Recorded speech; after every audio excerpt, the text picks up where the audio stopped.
Fala família tricolor, fala nação Tricolaço FC. Que falar do último jogo do São Paulo? Se você tinha alguma coisa mais importante para fazer, não sei, lavar um quintal, limpar seu carro, regar as plantas, não sei. Se você tinha alguma coisa mais interessante para fazer e não assistiu o jogo do São Paulo ontem contra a Ponte Preta no Moisés Lucarelli, eu te dou meus parabéns, te digo que você não perdeu nada. Absolutamente nada. Aliás, você pelo menos não se estressou. Eu, assim como milhares de torcedores tricolores que assistimos ao jogo, podemos dizer que mais um jogo daqueles tenebrosos do São Paulo, nessa atual fase. E que fase, hein, meus amigos? Sinceramente, eu estava tentando lembrar, eu tenho 32 anos, eu estava tentando lembrar algum jogo do São Paulo, algum momento do tricolor que o São Paulo jogou esse futebol, essa bolinha que não dá para falar que é futebol, né?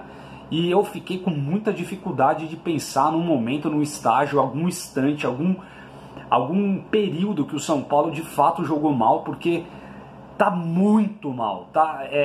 É algo assim, se a gente estivesse no meio da temporada e no meio de um campeonato brasileiro, por exemplo, era digno de rebaixamento, assim, porque tá um desmando, né? Eu não vou ficar... Gente, tá ficando até chato, né? Enquanto o Jardine for técnico do São Paulo, vai ser muito difícil alguma coisa melhorar. Então, enquanto ele continuar escalando esses jogadores que ele ama e que ele vai morrer abraçado como o Hudson Jusilei, graças a Deus, por força do destino, eles não jogaram contra a Ponte Preta, mas aí ele também não se ajuda, né? Ele me recua Hernanes para segundo volante, mata o Hernanes, acaba exigindo que o Hernanes, sem condição física como ele está, acaba exigindo que ele faça um trabalho que não é dele. O Hernanes, o Profeta, já deixou muito claro que ele quer ser um meia, ele quer ajudar na parte ofensiva, na parte de construção de jogadas. E aí depositar essa criatividade, essa armação de jogo para o Nenê é algo assim descomunal.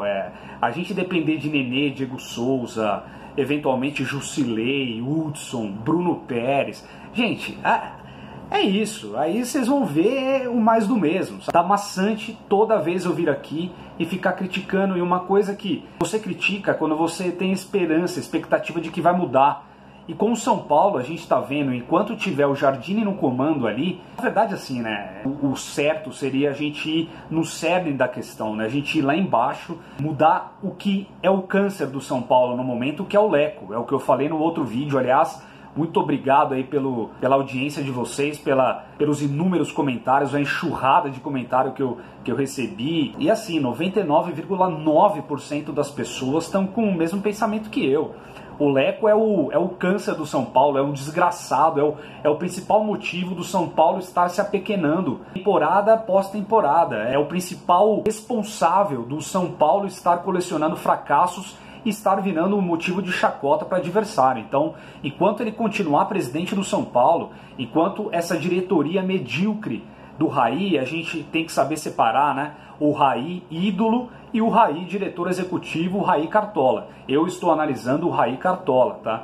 E nesse momento ele mostra que ele não tem capacidade nenhuma para dirigir o departamento de futebol de um clube da magnitude do São Paulo, e principalmente de um clube que vem, né, nesse momento conturbado de pressão, de falta de título, de seca, de levantamento de taça. Então, para mim, assim, primeiro de tudo tinha que tirar o Leco dali e toda aquela corja de conselheiro desgraçado, abutre, ele perpetua ali junto dele, né? E aí a nossa esperança seria talvez uma oposição mais ferrenha, e aí a gente vê a oposição comendo na mãozinha do senhor Leco, no Aeroleco. Bom, gente, isso eu já falei no outro vídeo, eu não vou mais falar. O que eu venho aqui dizer é que, independente da situação política, e o certo seria varrer presidência, conselheiros e tudo mais, aquele bando de abutre e sanguessuga, mas a gente sabe que isso não vai acontecer tão cedo. Então, o que a gente pode fazer de emergencial para melhorar? É tirar Jardine e Raí. Um grande abraço, meu querido. A gente vai ser eternamente grato ao que você ofereceu ao São Paulo nos tempos de jogador, mas você, como Cartola, não tem condição nesse momento de dirigir o São Paulo nessa situação. Então, para mim, Jardine caindo quarta-feira, como tudo indica que vai cair, espero eu que o São Paulo passe, mas independente de passar ou não, gente, não tem condição de permanecer esse cara no comando técnico do São Paulo. São Paulo está mais de um mês aí trabalhando, a gente não consegue ver uma evolução.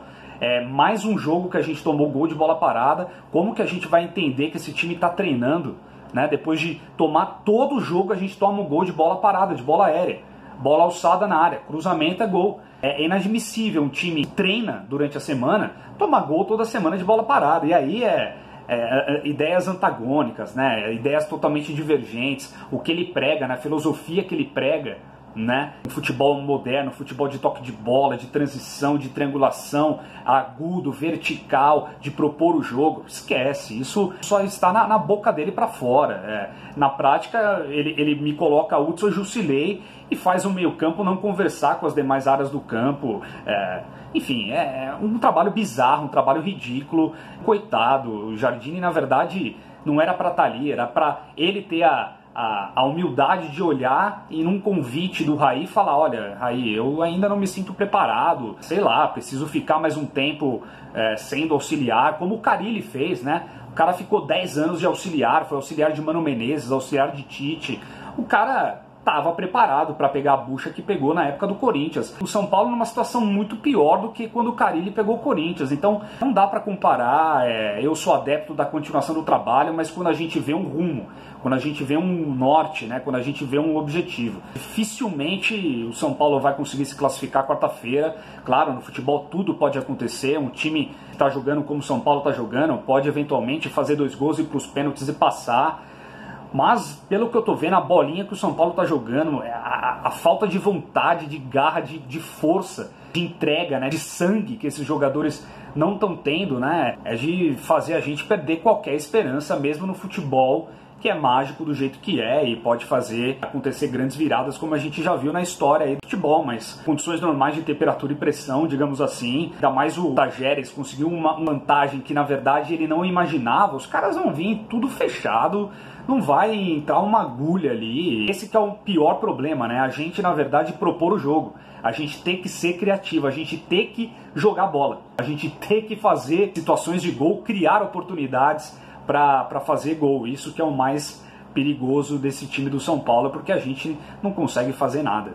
Então, gente, enfim, mais uma lástima aqui. Eu venho de novo no canal para dizer mais uma vez de um péssimo resultado do São Paulo. E no próximo Corneta Tricolor, se ainda tiver Jardine como técnico do São Paulo, espero que quarta-feira as coisas mudem, São Paulo se classificando, oxigene um pouco a situação ali, que a gente pelo menos consiga ver alguma mudança imediata, pelo menos nas 4 linhas, já que a mudança principal que deveria acontecer, como eu disse, que é internamente, com esse desgraçado do Leco, ainda vai demorar um pouco e talvez nem a mudança necessária, que seria de uma oposição, a gente pode ver. É aguardar, galera. Mais informações, outras notícias, eu venho aqui no canal trazer para vocês. Vamos torcer sempre, é o que nos cabe. Grande abraço para vocês e vamos São Paulo!